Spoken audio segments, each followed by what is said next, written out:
علامہ اقبال نے جو مسلمانوں کی حالت بیان کی اس شعر میں، وہ آپ کے سامنے بیان کرنے جا رہے ہیں۔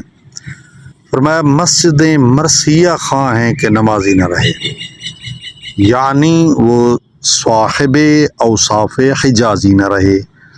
مسجدیں مرثیہ خواہ، مرثیہ کہتے ہیں نوحہ، کسی کا نوحہ کرنا، کسی کے غم میں رونا، ٹھیک ہے۔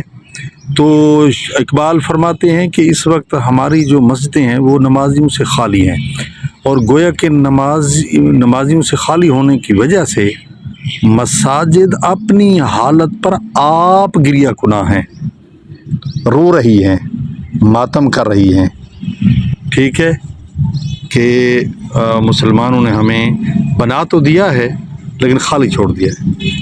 جیسے اقبال نے فرمایا تھا نا کہ مسجد تو بنا دی پل بھر میں ایمان کی حرارت پالوں نے، من اپنا پرانا پاپی ہے برسوں سے نمازی بن نہ سکا، ٹھیک ہے۔ یعنی مسجد تو ایسے اٹھے جذبات میں، اور ساری بستی والے کہ ان کی مسجد ہو ہماری نہ ہو، تو انہوں نے مسجد بنا دی، لیکن پھر نماز کے لیے دل نہیں کرتا، طبیعت ادھر نہیں جاتی، ٹھیک ہے۔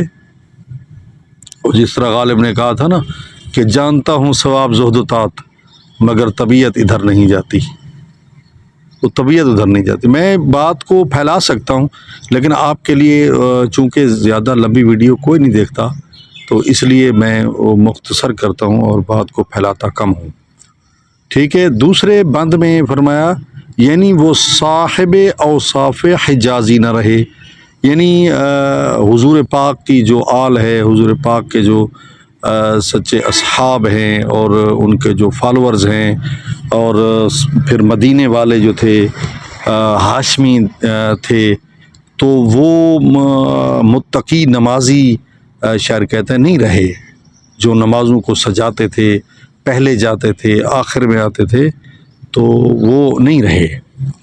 تو یہ حالت بیان کی ہے اقبال نے مسلمانوں کی کہ خاص کر مساجد کو چھوڑ دینے کے بارے میں اقبال نے یہاں بتایا ہے، اور بڑے خوبصورت انداز میں مسلمانوں کو جھنجھوڑا ہے۔ دعا ہے کہ اللہ تعالی ہم سب کو مساجد کو آباد کرنے اور ان کو روشن رکھنے، ان میں تلاوت کرنے، نماز پڑھنے کی توفیق نصیب فرمائے۔ السلام علیکم ورحمۃ اللہ وبرکاتہ۔